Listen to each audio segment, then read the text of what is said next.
Gloria al Señor, gloria al Señor, gloria al Señor. Bueno,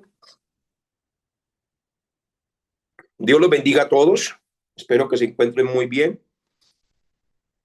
Eh, el día de hoy vamos a estar compartiendo acerca sobre lo que es el establecimiento de ancianos en el mundo de un pueblo gentil. Sí, hemos venido haciendo los estudios gradualmente. No he hablado sobre los ancianos en un solo día, sino que he ido llevando esta enseñanza poco a poco. Permítame un momento.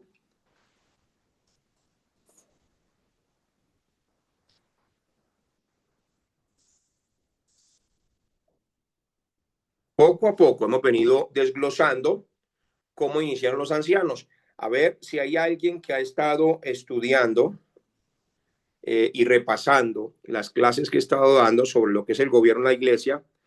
¿Quién se acuerda cómo inicié hablando sobre los ancianos? ¿Qué fue lo primero que la Biblia mostró después de cuántos años desde el tiempo de? A ver, ¿quién puede decir ese pequeño resumen?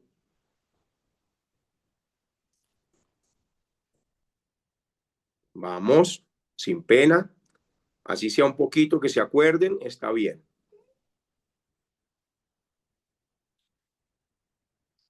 Vamos, vamos. Desde los 12 años, después de que creo que fue que descendió Jesucristo, algo así, me parece, no me acuerdo. Yo sé que los Después del 12 tiempo años. de Pentecostés, 12 años. Muy bien, muy bien, muy bien, muy bien. ¿Y qué fue lo primero que ellos manifestaron en la tierra? Amor y servicio. Amor y servicio. Muy bien. O sea que no se mostró como la faceta administrativa, sino que lo primero que Dios resaltó en estos líderes principales de la iglesia fue amor y servicio. Amor, Excelente. servicio y excelencia por la obra. Ok, muy bien. Hoy vamos a estudiar un giro radical en la historia de la iglesia.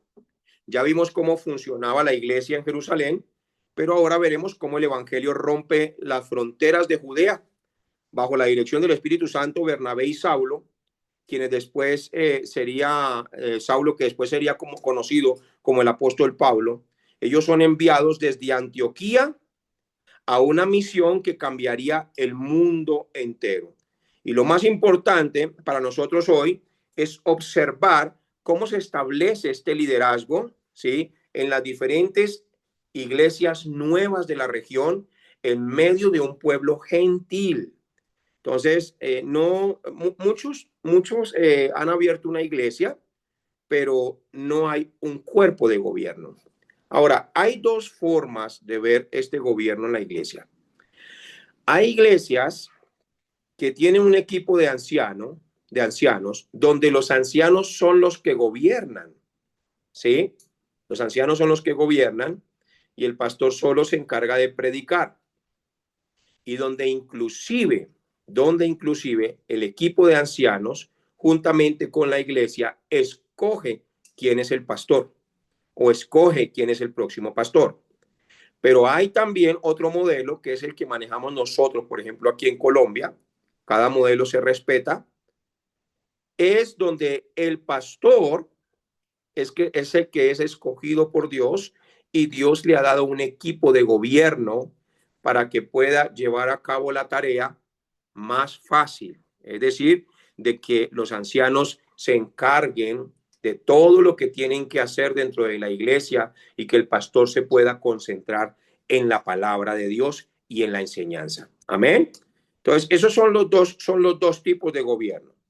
Así que como escritura principal, vamos a ir a Hechos capítulo 14. Ya les voy a leer desde aquí. Hechos capítulo 14, versículo,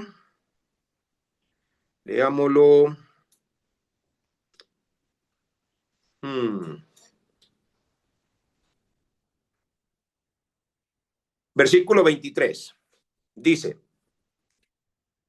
y constituyeron ancianos en cada iglesia. Y habiendo orado con ayunos, los encomendaron al Señor en quien habían creído. Entonces, muy importante que el constituir ancianos no es nuestra voluntad, es la voluntad de Dios. El constituir diáconos no es nuestra voluntad, es la voluntad de Dios. El constituir un equipo dentro de la iglesia no es nuestra voluntad, es la voluntad de Dios. Y tenemos que aferrarnos a esa voluntad. Pero, ¿qué dice la Escritura? Que no se escogen simplemente con una mentalidad administrativa, sino que se escogen guiado por el Espíritu Santo de Dios. Por eso estas personas oraban y ayunaban y los encomendaban al Señor en quien habían creído. Amén. Entonces vamos a ver el contexto del primer viaje misionero. Y para poder entender la magnitud de esta enseñanza, ¿sí? Lo primero que debemos es situarnos en el mapa y en el tiempo. Entre los años 47 y 49 después de Cristo, la iglesia de Antioquía, después de un tiempo de oración y ayuno, escuchen esto, la iglesia de Antioquía, después de un tiempo de oración y de ayuno, apartó a Bernabé y a Saulo para la obra a la que el Espíritu Santo los había llamado. En Hechos capítulo 13, me estoy devolviendo al capítulo 3, un capítulo antes, dice, habían entonces, Hechos capítulo 13, versículo 1 al 3, habían entonces en la iglesia que estaba en Antioquía profetas y maestros, Bernabé, Simón, el que se llamaba Níger, Lucio de Cirene, Manaén, el que se había criado junto con Herodes el tetrarca, y Saulo.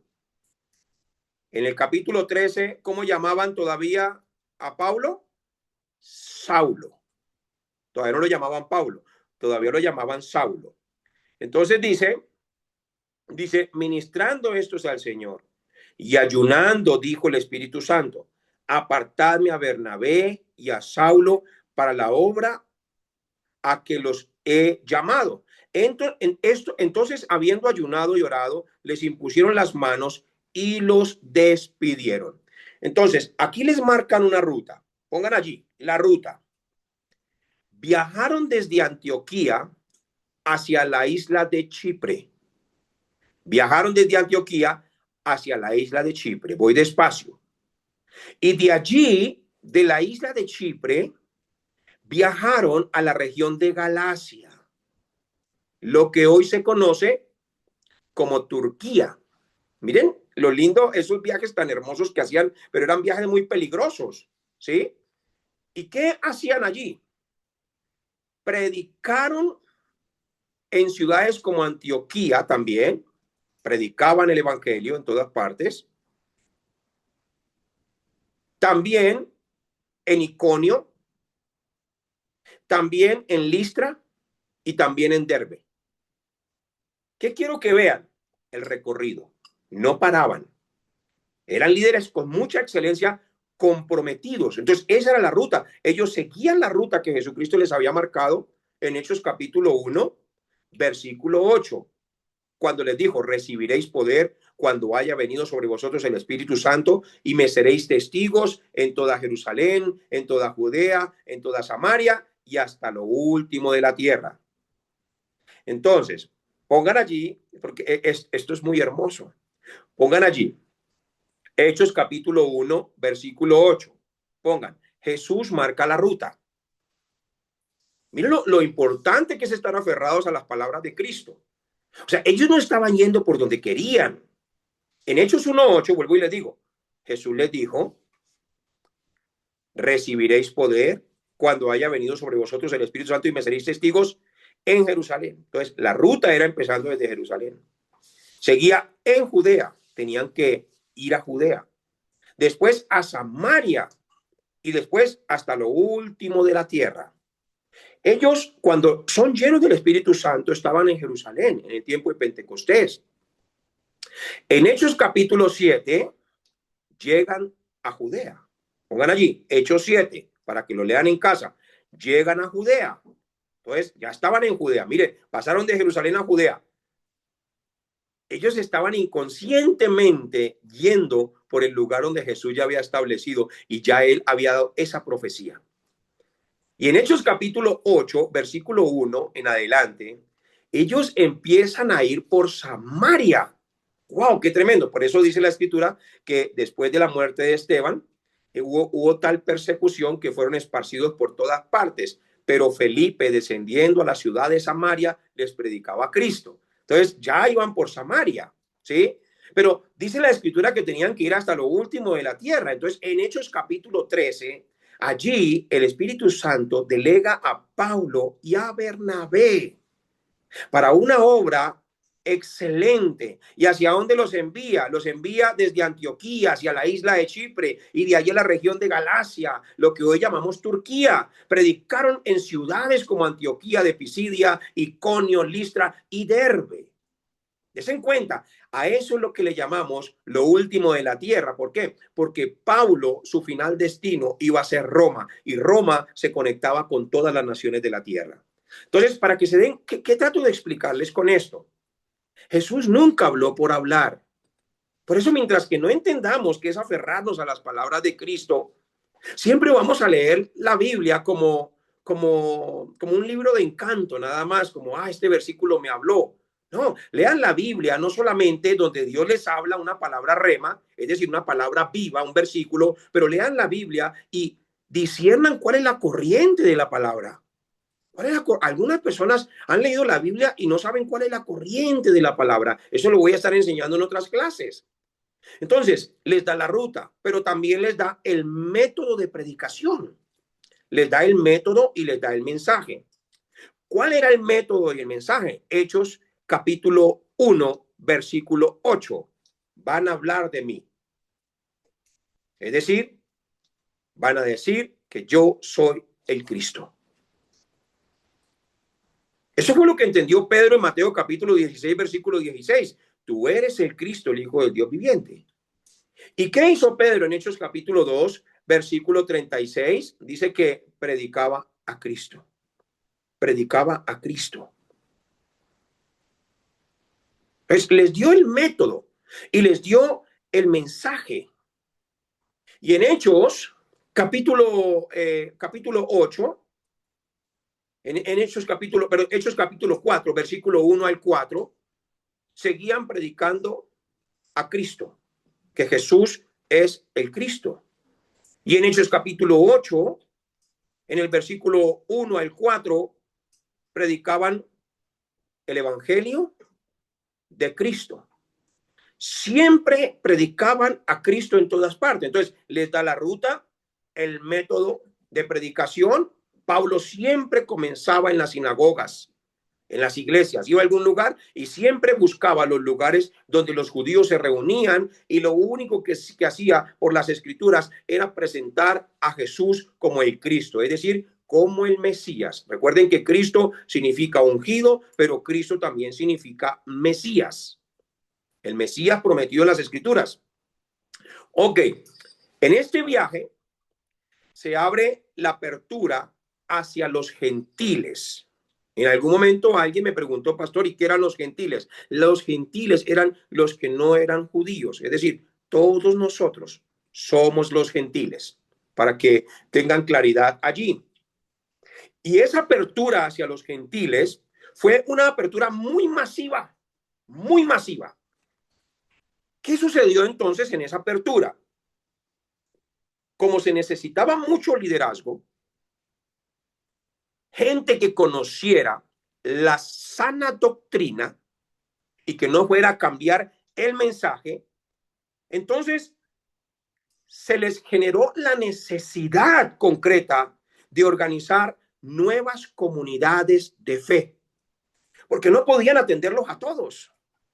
No podían atenderlos a todos. Imagínense que llegan al pueblo gentil y esas personas empiezan a convertir y a convertir y a convertir en cantidades, pero eran miles y miles. Des en cuenta nada más la predicación, la primera predicación de Pedro, de aquellos hombres que eran rebeldes, ¿sí? En Hechos capítulo 2, versículo 40 y 41, hombres que habían crucificado a nuestro Señor Jesucristo, se convirtieron como 3,000 nada más en la primera predicación. como 3.000. Y ahí tuvieron la necesidad también de establecer liderazgos. Ahora, imagínense en Hechos capítulo 4, versículo 1 al 4, que se convirtieron 5.000. Ya habían 8.000 personas que se habían ganado para Cristo con el evangelio de Cristo. Ahora aquí se estaban abriendo puertas a todos los gentiles a nivel mundial.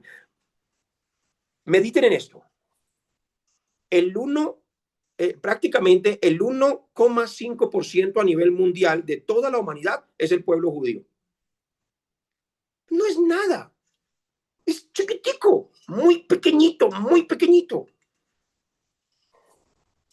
Y allí tenían que establecer un liderazgo. Ahora, mediten en esto. ¿Se imaginan cómo tenían que estar preparados? Porque se les estaba abriendo las puertas a nivel mundial con todos los gentiles, es decir, con todas las naciones de la tierra que no eran judíos.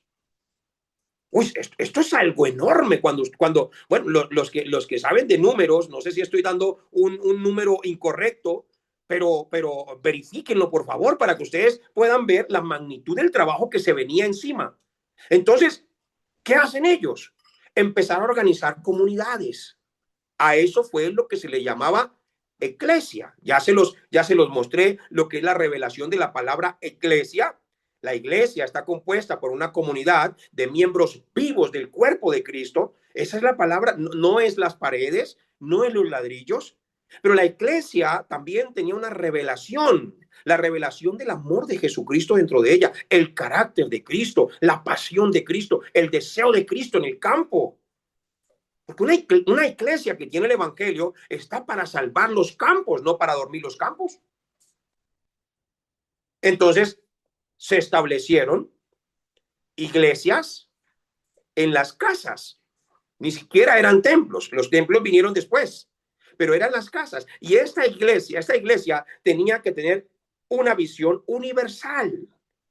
De ahí sale la palabra católica, que la palabra católica significa universal. Entonces, Jesucristo les había dicho que este evangelio tenían que llevarlo hasta lo último de la tierra. Entonces, todo lo que Jesús les había dicho en su peregrinaje se estaba cumpliendo concretamente. Aparte de que tenían que establecer un sistema para ellos poder seguir llevando el evangelio y visitando las iglesias, había mucha oposición en aquella época. Yo no sé si usted está concentrado conmigo, pero lo que yo le estoy dando, mis hermanos, esto en una universidad lo cobran bastante caro. Aprovéchelo. Tómelo con cariño, que es gratis de parte del cielo. Tómelo con amor. Amén. ¿Qué había? Oposición. No fue un camino fácil. En Listra, por ejemplo, Pablo fue apedreado. Cuando leemos Hechos capítulo 14, vamos a leer Hechos capítulo 14, versículo 19 y versículo 20, del 19 en adelante, dice: entonces vinieron unos judíos de Antioquía y de Iconio que persuadieron a la multitud y habiendo apedreado a Pablo, le arrastraron fuera de la ciudad pensando que estaba muerto. Miren, ya lo daban por muerto. Pero rodeándole los discípulos, se levantó y entró en la ciudad, y al día siguiente salió con Bernabé para Derbe. Y después de anunciar el evangelio a aquella ciudad y de hacer muchos discípulos, volvieron a Listra, a Iconio y a Antioquía. Por favor, usted mismo responda desde allá. Después de haber y de hacer muchos, ¿qué? ¿Alguien que lo diga? ¿Muchos qué? Es que pregunto a ver si me están poniendo atención. Discípulos. Muy bien, mi hermano Aldo. Muchos discípulos. Entonces, estaban concentrados en qué en esos lugares? En levantar discípulos. ¿En qué debemos estar concentrados nosotros como iglesia? En levantar discípulos, porque para eso se nos llamó. Muchas personas se la pasan hablando una cantidad de cosas que Dios me dijo, que Dios me mostró, que Dios esto. No, mi hermano, vaya y levante discípulos. Si una persona, si un siervo de Dios, una sierva de Dios, levantan discípulos, realmente están siendo discípulos de Cristo. Porque esa es la labor. Si concluimos la historia de Cristo y toda su obra, ¿Para qué vino Cristo? Para salvar la humanidad. ¿Para qué nos envió? Para ser discípulos y les enseñó y después nos envió a nosotros para hacer lo mismo. Ese es el fin de la historia. Ya lo demás es liturgia, ya lo demás es las epístolas, lo demás es la organización dentro de la iglesia. Y eso es lo que estamos viendo hoy. Estamos viendo la organización dentro de la iglesia. Pero ellos estaban concentrados en levantar discípulos. Entonces, Dios levanta allí a Pablo milagrosamente y qué tremendo que lo levanta y vuelve e ingresa al mismo lugar donde casi lo matan. Voy a volver a repetir eso. Jesús prácticamente lo resucita porque ya lo daban por muerto, lo levanta poderosamente y ¿sabe qué hace Pablo? Vuelve y se mete allá. Vuelve a predicar allá y sigue levantando discípulos. Por eso, mis hermanos, el proceso de regreso es fundamental y aquí lo van a entender. Porque toda la enseñanza, todo lo que vemos en la historia de la Biblia tiene una enseñanza concreta. Yo quiero que tú repitas esas palabras conmigo. Di estas palabras allí con sus manitos levantadas en adoración a Dios. Di conmigo, por los lugares donde yo ya he pasado, Por los lugares por donde yo ya he pasado, debo de asegurarme debo de asegurarme que se confirmen como discípulos. que se confirmen como discípulos. No los dejo botados. No los dejo botados. Amén. Muy bien. Amén. Entonces, el proceso de regreso. Aquí es donde empieza la organización de la iglesia. Empieza todo lo que Pablo empieza a hacer para organizar. Y es fascinante notar que Pablo y Bernabé no se limitaron a predicar y a seguir adelante. Después de llegar a Derbe, decidieron regresar por las mismas ciudades donde habían sido perseguidos. Le hago esta pregunta. ¿Usted regresaría por el mismo lugar donde casi lo matan? Esto es muy interesante. Entonces, ¿para qué volvían ellos al mismo lugar arriesgando sus vidas? Pongan allí un asterisco. Siempre los asteriscos son como punticos dentro de un punto. Regresaron porque tenían que confirmar los ánimos de los hermanos. Cuando leemos Hechos capítulo 14, versículo 22, dice, confirmando, lo voy a leer desde el versículo 21, dice, y después de anunciar el evangelio a aquella ciudad y de hacer muchos discípulos en aquella ciudad y de hacer muchos discípulos, dice, volvieron a Listra, a Iconio y a Antioquía, confirmando los ánimos de los discípulos, exhortándoles a que permaneciesen en la fe y diciéndoles, es necesario que a través de muchas tribulaciones entremos en el reino de Dios. Había sido apedreado, casi lo matan. Y les estaba exhortando y les estaba animando, les estaba diciendo, hermanos, no se desanimen. Para entrar en el reino de los cielos van a haber tribulaciones, van a haber persecuciones. Por eso, si usted está en Cristo y le vienen cosas difíciles, no piense que el Señor le dejó botado, no piense que el Señor le abandonó. Significa que usted va por el camino que tiene que ir. Nunca piense que ser cristianos es que todo nos va a ir bien. No, no, ya estamos bien en Cristo, ya estamos bendecidos. Cristo es nuestra plenitud. Pero es obvio que al mismo Señor Jesucristo lo persiguieron. Al mismo Señor Jesucristo hablaron mal de él. Padeció tribulación, angustia, persecución. Por eso Isaías 53 dice que él es experimentado en quebrantos. Entonces, si hay alguien experimentado en quebrantos por hacer lo que Dios lo mandó a hacer, fue nuestro Señor Jesucristo. Y el Señor Jesucristo dijo que nos iban a perseguir de la misma manera y que nos iban a aborrecer por causa de él. Así que no te angusties ni te sientas mal porque alguien te deje de hablar. Ni te sientas mal porque de pronto tu familia te mira ahora como un bicho raro. Miren, los procesos que nosotros pasamos como discípulos y nuestras familias a veces se levantan contra nosotros, pero llega un momento en que cuando nuestra familia, Dios empieza a tocar el corazón de la mamá, Dios empieza a tocar el corazón del papá, del tío, del hermano, de la hermana, ellos se van a acordar de cómo es tu evangelio.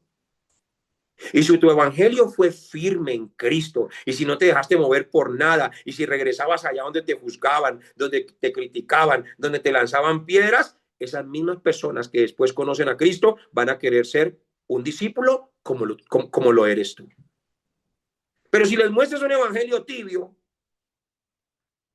un evangelio que por todo te debilita, por todo te angustias, por todo, no, hay que fortalecerse en el Señor.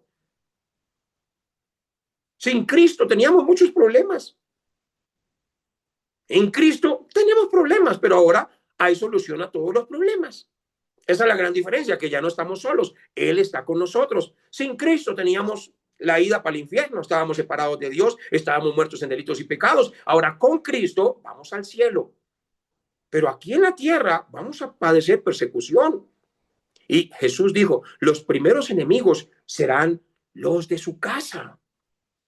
Entonces, es normal que se levanten las personas. Es normal que nos quieran odiar, es normal que alguien nos aborrezca, es normal que una persona que era nuestro amigo, nuestro mejor amigo, de repente ahora ya no nos habla, ya ni nos contesta, hasta nos mira mal.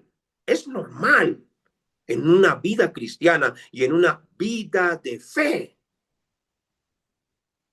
Por eso, no paren de regresar a los lugares donde Dios los envía. No es que, no, yo ya no voy allá donde esa persona, porque es que eso allá se burlan es de uno. Vuelve. No, yo no le vuelvo a predicar a mi hermano porque es que no lo he escuchado en eso, se pone bravo. Vuelve. A Pablo lo apedrearon, casi lo matan y allá se metió otra vez y siguió levantando discípulos. Esa es la fuerza del evangelio que el Señor Jesucristo nos ha dado. Entonces ellos volvieron al lugar donde los estaban casi matando para confirmar la fe de los hermanos. Por eso, mis hermanos, ¿qué tuvieron que hacer después de todo esto? Constituir ancianos. Y escúchenlo bien. Volvieron para fortalecer los ánimos, confirmar las iglesias por donde ya habían pasado, pero ahora en ese regreso, ¿qué estaban haciendo? Constituyendo ancianos. Y este punto es clave para todos nosotros que estamos creciendo en iglesias y que Dios nos va a permitir abrir más iglesias. En cada una de esas iglesias donde Pablo y Bernabé pasaban en las ciudades, constituían ancianos. Entonces, bueno, esta palabra ancianos en griego, realmente no sé cómo leerla. Dice así algo como cheirotenesantes, algo así. Usted búsquela y usted mismo practíquela. Pero esta palabra es cheirotenesantes en griego. Ahora, ¿cuál es su significado? Su significado es constituir. Y la palabra sugiere una selección que involucraba, escuchen aquí, que involucraba levantar la mano o el consejo de la comunidad bajo la supervisión apostólica. Es decir, que se debía establecer un liderazgo local inmediato. Porque una iglesia sin dirección sabia, el pueblo se desenfrena, dice la escritura. Voy a volver a repetir ese versículo. Sin dirección sabia, el pueblo se desenfrena. Les doy un ejemplo de lo que es esto. En algún momento, una iglesia que no tenía doctrina, ¿sí? Y hay niños por aquí. ¿Sí? No, entonces no puedo extenderme, pero voy a tratar de decirlo de una manera más sutil. Llegaron unos profetas, ¿sí? Y entonces empezaron a predicar una cantidad de cosas y a todo mundo le empiezan con el cuento de siempre. Usted está en una prisión infernal y un espíritu de muerte. Y es lo único, y es como una cuestión que se repetía en nosotros. Yo también lo hacía. Yo pertenecía a un movimiento apostólico y profético, lo cual respeto, ¿sí? Pero ahora me aferro a la palabra profética más segura, que es a la cual debo estar atento. Y como dice Primera de Corintios capítulo 14, el espíritu de los profetas debe estar sujeto al profeta, es decir, de que Jesucristo es el verdadero profeta. Y si yo realmente tengo un espíritu profético, es decir, de hablar la palabra de Dios, debo empezar a hablar con fuerza las palabras del Señor Jesucristo, porque esas son de salvación para toda la humanidad, tiempo pasado, tiempo presente y tiempo futuro, es decir, proféticamente. Por eso, si una persona no está alineada en esa misma dirección con Cristo, no ha entendido lo que es lo profético en este tiempo.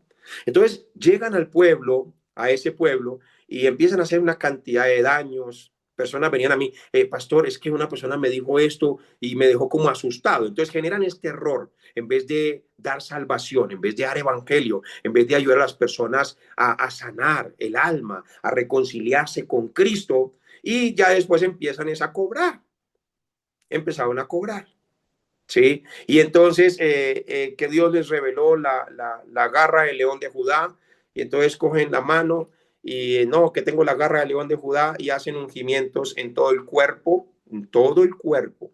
Y cuando digo todo el cuerpo, es todo el cuerpo, con la garra del león de Judá. Imagínense esas porquerías, esas abominaciones.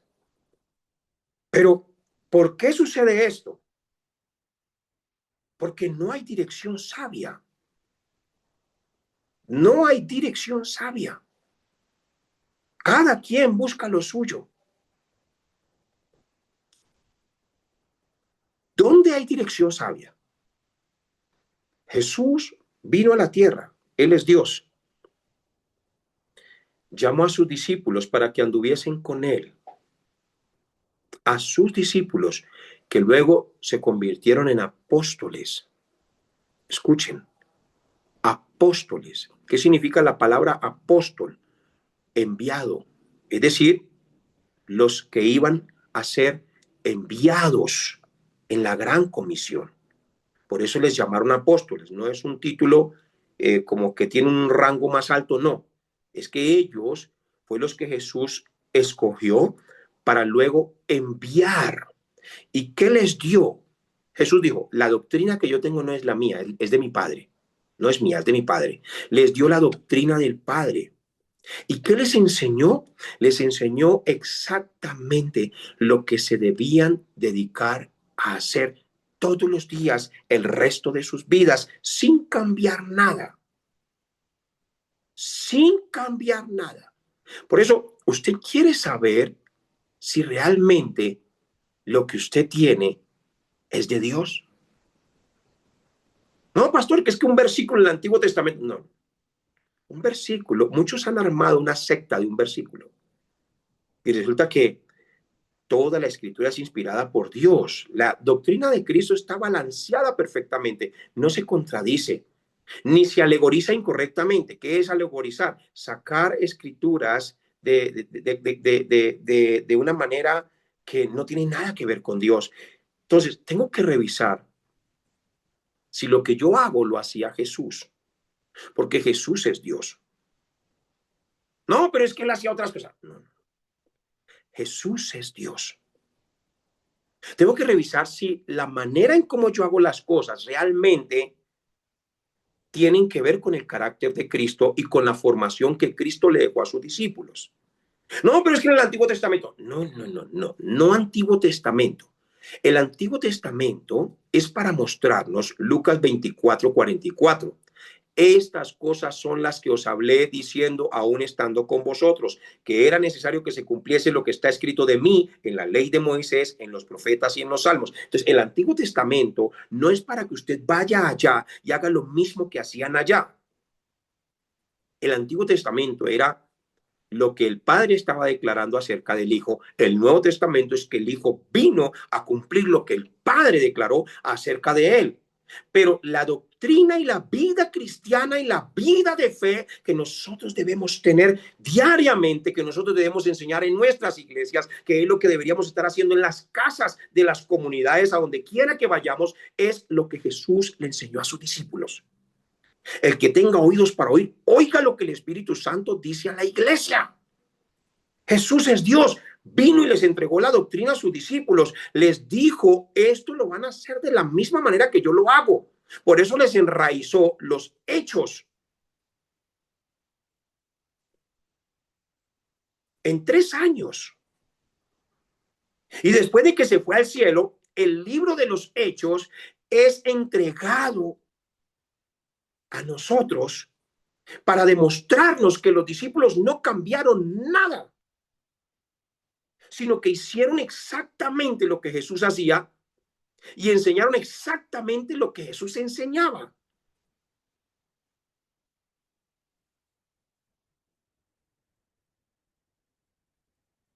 Entonces, ¿qué tenían que hacer? Tenían que establecer un liderazgo local inmediatamente, pero no podían ser personas sin conocimiento. Tenían que ser personas, aunque eran iglesias jóvenes, que apenas llevaban unos meses de vida, tenían que ser personas establecidas con un orden escritural, o por lo menos con un orden bíblico, que conocieran muy bien el Antiguo Testamento. Y los judíos conocían muy bien el Antiguo Testamento porque desde muy pequeñitos les transmitían las enseñanzas del Antiguo Testamento. Entonces, ¿quiénes fueron los primeros ancianos? Fueron hombres de madurez espiritual. Muchos de estos nuevos creyentes probablemente eran temerosos de Dios. ¿Por qué? Porque estos gentiles ya asistían a sinagogas antes de conocer a Cristo. Como estaban en esas regiones, iban a escuchar la palabra de Dios, ya conocían el Antiguo Testamento muy bien, y al recibir a Cristo, entonces se confirmaban con todas las escrituras y decían, wow, ahora ya entiendo de qué hablaba el Antiguo Testamento. ¡Wow! ¡Qué tremendo! Y ahora escuchen esto, el orden que ellos tenían era según el sacerdocio levítico, es decir, usted sabe que los levitas eran personas muy juiciosas, muy comprometidas, muy excelentes en el templo, muy excelentes en todo lo que hacían para Dios. Miren cómo se va desenvolviendo todas las cosas. Es algo lindo, tenían un liderazgo con una base sólida. ¿Y cuáles eran los requisitos espirituales? Pablo no buscaba los más ricos, ni buscaba tampoco los más influyentes de la ciudad, sino que buscaba a hombres, escuchen aquí, buscaba a hombres que demostraran el carácter de Cristo en sus vidas, el carácter de Cristo en sus vidas. Eso es lo que buscaba Pablo. ¿Y qué hacía? Los encomendaba. Los encomendaba. Por eso el texto dice que oraron y ayunaron antes de nombrarlos. Así que el liderazgo no es un título administrativo, es un encargo espiritual que se entrega al Señor, quien es el verdadero dueño de la iglesia y quien es el que elige los ministerios y las personas que deben servir. Cuando viene una persona a nuestra iglesia y dice, yo sirvo, está bien que sirva. Y está bien que sirva, pero también debe ser probado el corazón. Y también hay que esperar. Aquí hay que esperar a que Dios le diga a uno. Porque escoger gente dentro de la iglesia para que sirva no es un cargo administrativo. Solo el Espíritu Santo es el que establece a las personas. ¿Saben qué ha pasado por escoger personas que de pronto uno mismo las escoge, uno mismo las pone? Que le dejan votado a uno el ministerio o le dejan votado a uno la posición. Entonces todos se familiarizan y todos empiezan a confiar en esa persona y de repente, ¡pum!, es de doblez de corazón y sale y se va y nos deja esa posición otra vez ahí. Entonces es mejor tener un lugar donde nadie haga nada y orar y ayunar hasta que el Espíritu Santo envíe a la persona que nunca se va a ir, que se va a quedar, que se va a superar, que puede estar pasando el momento más difícil de su vida, pero dice, Cristo está conmigo, me voy a superar y voy a ser el mejor servidor aquí en la tierra para mi Señor Jesucristo, porque lo voy a hacer para Él, porque Él me dio este privilegio de servirle. Una persona que Dios escoge se supera. Amén. Entonces, ¿qué lecciones nos dejan esta enseñanza? Pongan allí lecciones que nos dejan esta enseñanza para el liderazgo que hoy ejercemos dentro de las iglesias. Lo primero, la iglesia necesita escritura. Necesita escritura. Por eso yo soy muy contundente en estar enseñando. A veces la gente se aburre conmigo porque yo enseño mucho y enseño y vamos y venga para acá y reunámonos y nos vemos esta noche. Pero en esos que se aburren también uno encuentra a los verdaderos discípulos. Imagínense seguir a Jesucristo todos los días. Todos los días él estaba predicando en la mañana, en la tarde, en la noche, todos los días. Yo creo que el que se aburre con uno se hubiera aburrido también con el Señor Jesucristo. No, pastor, eso no hubiera sucedido. Mis hermanos, en el tiempo del Señor Jesucristo, dice la Escritura que muchos de sus discípulos volvieron atrás y ya no andaban más con él. Entonces no piense que eso sucede ahorita. Eso le sucedió a nuestro Señor Jesús. Por eso la evidencia de los verdaderos discípulos son los que siempre estudian con uno, no los que siempre están, los que siempre estudian, los que siempre se aferran a la palabra,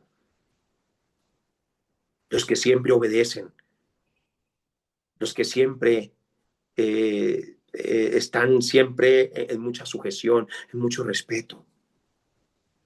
Los demás son débiles en la fe, pero igual ahí hay que llevarlos también, hay que sobrellevarlos hasta que Cristo sea formado en ellos. Entonces, Dios es un Dios de orden. Donde hay orden y donde hay un grupo de creyentes y hay un liderazgo con orden y con sana doctrina, la iglesia es fuerte, así no crezca, pero es fuerte. Es fuerte. Y esa iglesia crece porque crece. Amén. Muy bien. Pongan ahí otro puntico. La pluralidad de los ancianos. Noten que la Biblia dice que constituyeron ancianos. ¿Qué quiere decir esto? Esto está en plural. En cada iglesia establecían ancianos. Es decir, en una iglesia establecían plural, diferentes ancianos. No era un solo hombre mandando a todos, sino un equipo de liderazgo trabajando en unidad con su pastor bajo el señorío de nuestro Señor Jesucristo. Pero eran personas que tenían el carácter de Cristo, que servían con mucha excelencia. Por eso incentivo a los ancianos que me acompañan hoy y a las ancianas de las iglesias de diferentes regiones que por favor, escuchando esta palabra, oren con esta palabra y digan, Señor, gracias, gracias. Quiero seguir creciendo, quiero seguir formándome. Sí, Señor, gracias que cada semana yo vaya en un avance continuo, no en retroceso. Es importantísimo. ¿Qué tenían? Valentía y servicio. Pablo volvió a ciudades donde lo habían apedreado solo para asegurarse de que el liderazgo local quedara firme sirviéndole al Señor. Por eso, como líderes, debemos estar dispuestos a sacrificarnos por el bienestar de las ovejas. No es solamente llenar un cupo en el templo, sino es sacrificarnos. Mi pastor tiene harto trabajo, pero para eso Dios me ha puesto a su lado. Voy a ir a visitar a esta persona que no lo he vuelto a ver. Voy a ir a visitar a este hermanito que me dijo que estaba enfermo. Voy a ir a hacer lo que estaría haciendo mi pastor en este momento si no tuviera muchas visitas también donde él va. Tenemos que volvernos, es un equipo. Un equipo. Conclusión.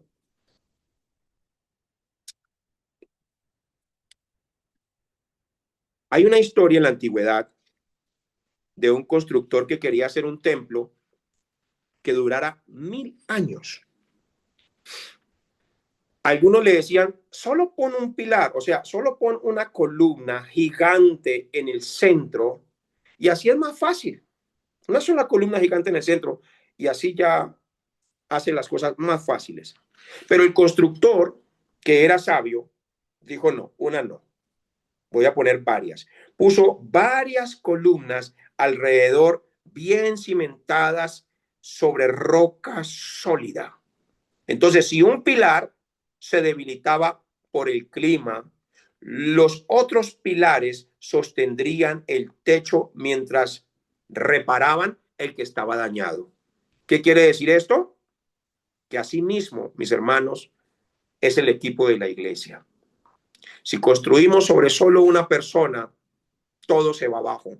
Pero si somos un equipo sólido, si somos un equipo realmente que nos unimos a nuestro pastor con el mismo corazón, y no lo hacemos porque yo quiero, él lo hace, yo lo hago, no. sino por Cristo, por amor a Cristo.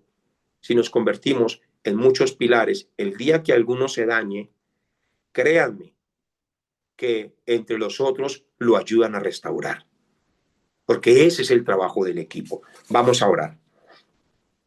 Vamos a orar todos juntos. Gracias, Padre Celestial. Padre Celestial, Dios Todopoderoso, te damos gracias por el ejemplo de valentía y orden que nos dejaste a través del apóstol Pablo y Bernabé. Te alabamos porque el evangelio de tu Hijo Jesucristo no se detuvo ante las fronteras ni ante las piedras, sino que avanzó para darnos vida a nosotros también. Y es maravilloso, Padre, las enseñanzas que tú nos das son como miel al paladar. Mi Señor, gracias porque el conocer que lo que tú le hablaste a tus discípulos, cómo todo se iba cumpliendo tiempo en tiempo y cómo ellos inconscientemente iban por los lugares que tú ya les había dicho. Pero quizás ellos ni se acordaban, pero ellos seguían la ruta porque se aferraban a la palabra. Por eso, Señor, hoy te pedimos que nos ayudes a ser esos líderes que la iglesia necesita. Danos la madurez necesaria para ser pilares firmes en tu casa.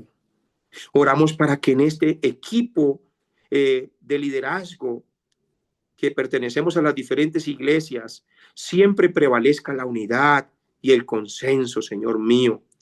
Que no busquemos nuestra propia gloria, sino el bienestar de tu pueblo.